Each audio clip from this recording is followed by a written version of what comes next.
Yo, what's up guys? Today we are starting a brand new video. Haven't done any of the editing on it, so you get to come along and see the entire process of that. So what I typically do here is I have a project in my Resolve project list, just called new project. And then that is just like a blank project of file paths and overlays and just the stuff I would use on every single project. So then every time I go to make a project, I just copy it and then rename it. This one is just called Cater Fit.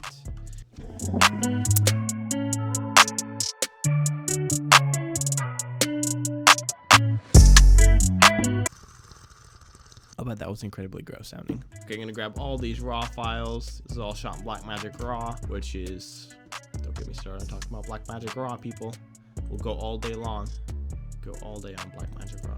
That sounds super weird, probably. Here's some of our clips. These all look really cool. We were able to get a nice little lighting setup. Now, all this footage was either shot on this Blackmagic with Sigma 24-70. It's like my favorite lens. I use this for like every single thing. Oh, you can't see it. Focus.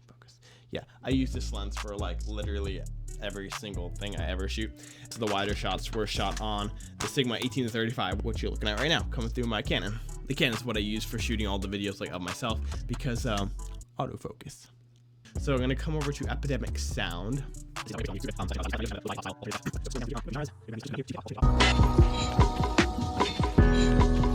down on that.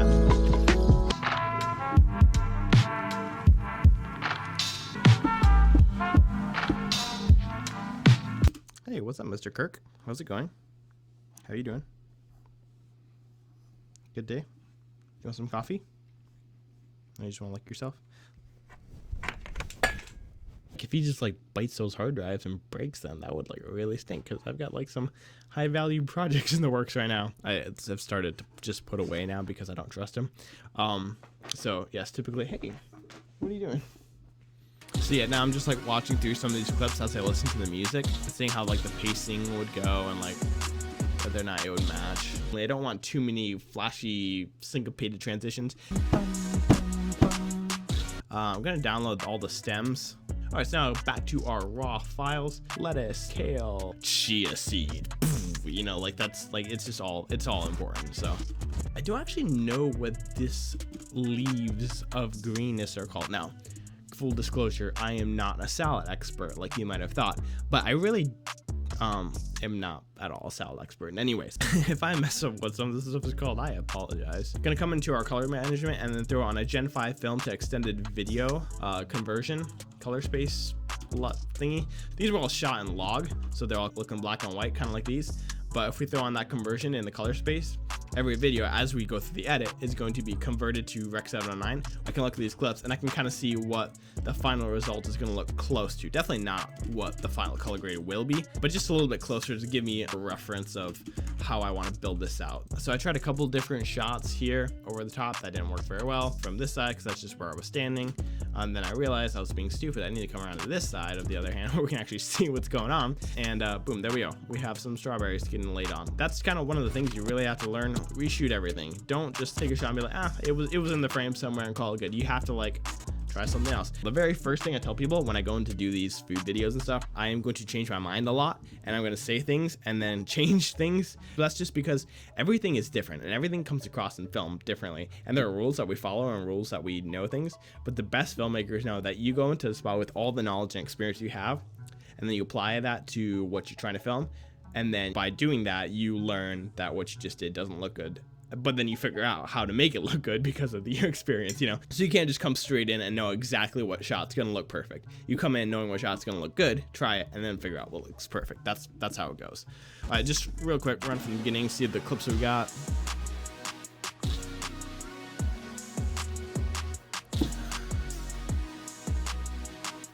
All right, so I have nothing to talk about for the rest of this. I'm just gonna do some keyboard ASMR.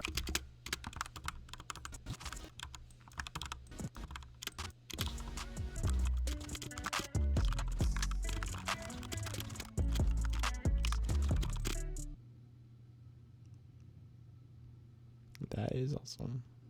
Yeah, so I think that's basically our timeline built out. All right, so we're jumping into our color tab here. I'm gonna build out my basic node tree first. So I add 3, then I throw on a Blackmagic film to Rec 709 video conversion, or they call it extended film. Add another node, come up here to film lux, and I'm just gonna throw a quick film convert, 2383 Kodak LUT, separate my node tree out. My convert LUTs up here, I don't touch those. I have 2 primary nodes that I do most of my adjustments in. I'm gonna add one here for mid detail and adjustments like that for any post LUT adjustments. And then just looking at our image, you can see that it's a little bit intense. The film LUT is just like a nice little spice up feature. We don't really want that pushing the entire look of the image. I'm gonna come here to our first primary node, and this is where I do most of the adjustment for the image, because this is before it goes through any processing. Sometimes you have to just like make it go crazy for a little bit until your brain gets like reset, and then you're seeing it as a brand new fresh image. Our brains have the incredible ability of adjusting to light. I could turn this up all the way orange. Obviously it's way too orange, but if I stared at this for long enough, my brain would adjust to it. I'm pretty soon gonna be like, oh yeah, that's a pretty good image. Like, I could sell that. So it's really important that always use your scopes. I keep my waveform up here real big. A very beginner thing to do is to come over here and then crank some of that contrast and saturation, because that makes it look all nice, and it's like a really nice image right there, because look at all that color. That's not good, because by you cranking the saturation wheel, you're just putting fake colors in there. You're taking the color that's there and just like artificially enhancing it. What you want to do is take all the color that's already there and then just naturally adjust them and bring the colors out. And that's exactly what we'll do with all these clips.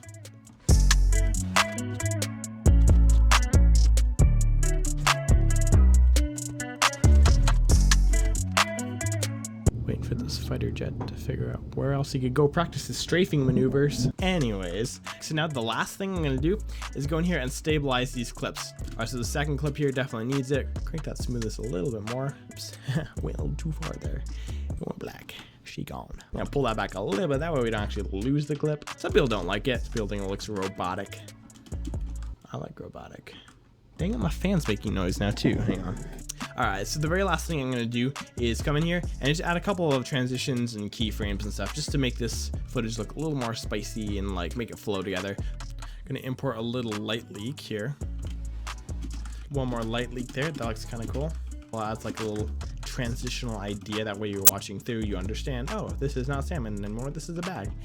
In case you needed any help understanding that this is not salmon, this is a bag with a sticker that says cater fit, I think. Yes, it does. And that's about the end of my editing process on this. Third cup of coffee, FTW. People don't say that, do they? They don't say FTW, because it's easier to say for the win than FTW. I say we say FTW. FTW for the win. Just stop. All right, this is cool. I think I like it. I think it's looking good, so let's check it out.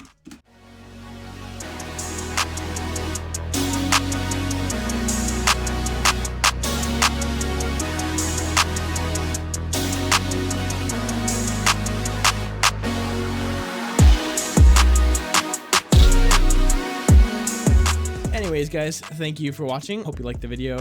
Hope you enjoyed it, and I really hope you learned something.